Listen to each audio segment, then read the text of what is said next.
Salut à tous, c'est le Husk.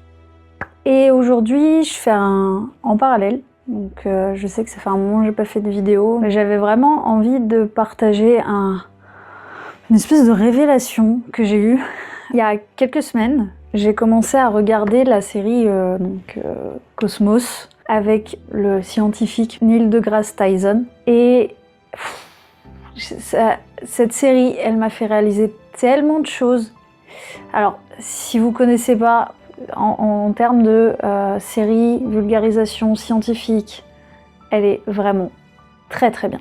Bref, tout ça pour dire que dans cette série, dès le premier épisode, en fait, Neil deGrasse Tyson nous représente la création de l'univers, donc 13 et quelques milliards d'années, ce qui est énorme, sur une échelle de 12 mois. Il nous explique que si on devait placer notre ère actuellement, notre année, enfin, où nous sommes, nous, sur ce calendrier, on serait du coup à la dernière seconde du 31 décembre. Et avoir cette vision de l'univers, en fait, tout simplement, ça m'a vraiment fait relativiser et prendre avec beaucoup de recul la vie, en général. Et en fait, ça m'a fait réaliser à quel point notre vie, la durée moyenne d'une vie humaine, c'est rien. C'est rien du tout. C'est à peine si ça existe à l'échelle voilà, cosmique. Et quand on réalise ça, comment vous dire que d'un coup, tout n'a plus vraiment le même sens. Et ça m'a fait vraiment prendre conscience à quel point on n'a pas le temps d'attendre. On n'a pas le temps d'attendre que certaines choses arrivent pour se faire plaisir. On n'a pas le temps, on n'a juste pas le temps du tout. Et les choses vont beaucoup trop vite et notre vie est beaucoup trop courte.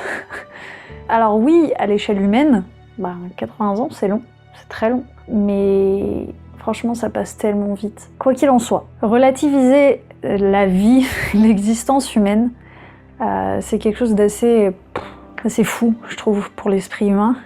Et je voulais vraiment dire que si vous avez des projets, si vous voulez faire des choses, attendez pas d'avoir 60, 70 ans, d'être à la retraite. Attendez pas de vous dire oui, mais il me faut beaucoup d'argent, il me faut ci, il me faut ça. Si vous voulez des choses, faites en sorte de les obtenir et faites en sorte de les obtenir vite. Alors évidemment, on peut pas faire non plus n'importe quoi dans la vie, parce que y a d'autres gens qui peuvent être impactés, et ça je trouve que c'est aussi très très important à prendre en compte. Si vous avez des envies à concrétiser, libérez-vous et franchement faites-le, du moment que ça ne vient pas empiéter sur le bonheur, j'aurais tendance à dire ça comme ça, le bonheur de quelqu'un d'autre. Et évidemment si ça ne vous fait pas plus de mal que de bien. Ça fait partie des limites que je m'impose, moi en tout cas, ou j'essaye de m'imposer dans la vie. Mis à part ça, j'estime maintenant de plus en plus, depuis que j'ai réalisé à quel point notre vie elle est ridicule, qu'il faut pas attendre, qu'il faut essayer de réaliser, c'est con, enfin des phrases clichés, mais qu'il faut essayer de réaliser ses rêves, de réaliser ce qu'on a envie de faire, parce que qu'est-ce qui nous empêche de le faire concrètement? Est-ce qu'on a vraiment le temps? Non, on n'a pas le temps, on n'a pas le temps du tout. C'est quelque chose qui me travaille en ce moment et je voulais vraiment partager ça. Il faut que vous viviez votre vie et il faut vraiment que vous en profitiez tant que vous pouvez. Voilà, c'était les phrases clichés du jour, mais quand on les réalise vraiment, je trouve que ça change grandement la vie en général. Foncez, faire ce que vous avez envie de faire. Foncez, juste profitez de la vie, profitez de votre vie. Faites attention aux gens qui vous entourent, aimez les gens qui vous sont proches, aimez-vous. Et ça va aller. Ça va aller. Et voilà. Je vous fais à tous des gros bisous. Et ciao, bye.